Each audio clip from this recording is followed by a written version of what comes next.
Nous allons donc continuer nos investigations concernant l'évolution de C de t. Donc effectivement, on a dit le actif sous-jacent ST, il se comportait comme un actif Black-Scholes normal, ça veut dire le rendement est log normal, ça veut dire qui est une variable normale, ça veut dire S de t plus delta t, moins S de t divisé par S de t, c'est une variable normale.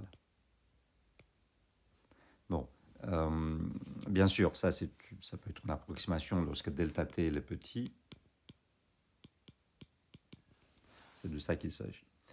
Et puis, la question donc, qu'on se pose, comment il évolue C de t. Donc, la première question,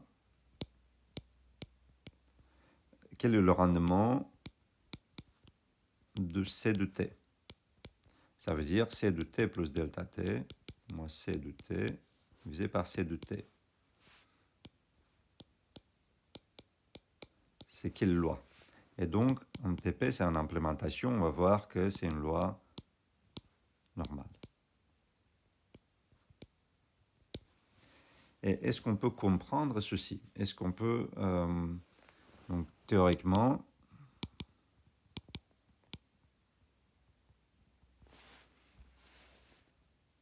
comprendre ceci? Est-ce qu'on peut comprendre? Et comment on peut comprendre? Donc, il faut faire effectivement le petit calcul qui nous donne l'évolution de C de t. Donc, il y a deux relations, V égale P plus C, et aussi on sait que dP égale R pt dt. Ça, c'est une hypothèse.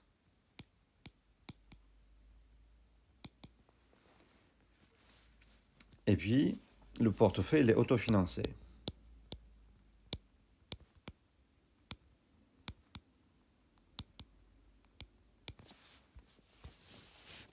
Et il est composé aussi m de t plus x de t, n'est-ce pas?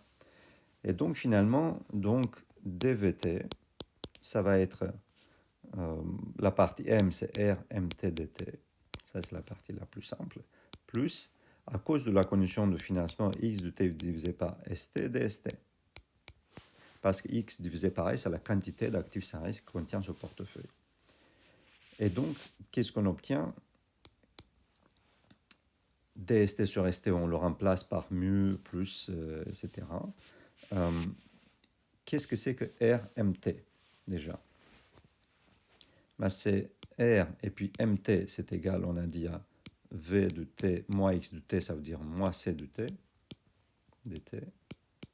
J'ai écrit le premier terme, plus, quel est le deuxième terme? mc de t divisé par st dst.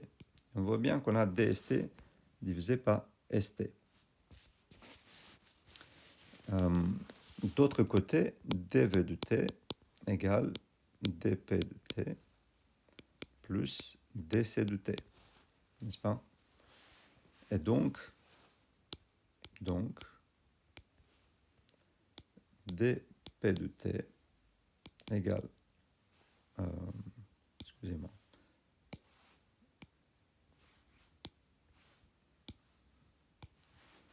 donc on a dp de t plus dc de t qui est égal à vt égale r v de t moins mc de t dt plus mc de t dst divisé par st. J'ai juste mis un signe d'égalité entre les deux parties de la formule, ça veut dire cette partie et cette partie. Très bien, continuons. Donc, celui-là est égal à combien? Le premier, c'est R P de t plus C de t dt moins R M C de t dt plus M C de t, ça c'est le deuxième terme, mu dt plus sigma dwt. Et donc, on remarque ici qu'il y a une simplification qui s'opère. Quelle est cette simplification-là? La simplification, c'est le P de t, parce que dP de t, ce qu'on vient d'écrire, c'est égal à RP de t dt. Et donc, ce qu'on peut obtenir, donc, dc de t divisé par ct égale... Maintenant, il suffit juste de regrouper tous les termes. Égal à quoi?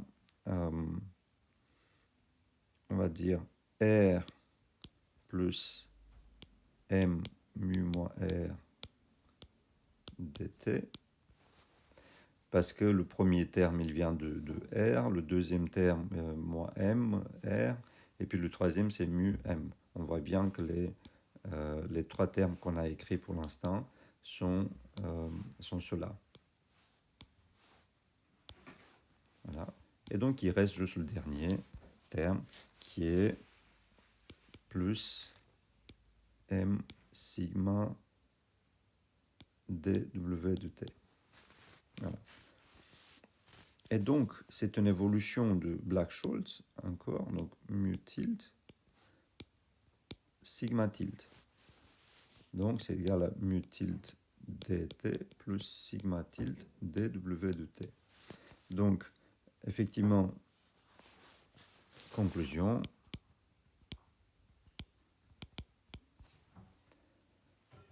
dc de t sur ct égale mu tilde dt plus sigma tilde dwt, avec mu tilde égale r plus m mu moins r, sigma tilde égale m sigma. Il s'agit d'un actif c de t, actif Black-Scholes. Calculons le ratio de Sharpe. Pour savoir, est-ce que cet actif, il a sa place sur le marché? Est-ce qu'il est aussi efficace que, par exemple, l'actif sans risque? Donc, mu tilde moins R divisé par sigma tilde, ça le ratio de Sharpe, ça va donner R plus M mu moins R divisé par M sigma, donc moins R. C'est égal à mu moins R, pardon, c'est un R celui-là, mu moins R divisé par sigma. Donc, égal ratio des Sharpe de ST. Donc, on voit bien que c'est la même, caractéristique, la même efficacité que celui de S. Qu'est-ce qu'on peut observer? Donc, CPPI, c'est une sorte de produit dérivé ayant delta de quoi? De delta t égale xt divisé par st. C'est ça qu'il y a le nombre de actifs risqués qui sont achetés. Bien sûr, on peut dire qu'on a ça. Ça peut nous aider éventuellement. Et donc, on va faire cette implémentation TP pour se convaincre qu'effectivement le rendement il est log normal. Et une dernière remarque que je voulais faire, donc c'est une stratégie de type trend ou tendance. Ça veut dire, lorsque l'actif monte, on investit plus, et lorsque l'actif descend, on investit moins. Plus l'actif monte, plus on investit dessus. Ça s'appelle aussi, elle a un autre nom qui s'appelle stratégie convexe. C'est des noms, pour l'instant, on ne va pas entrer dans ces détails.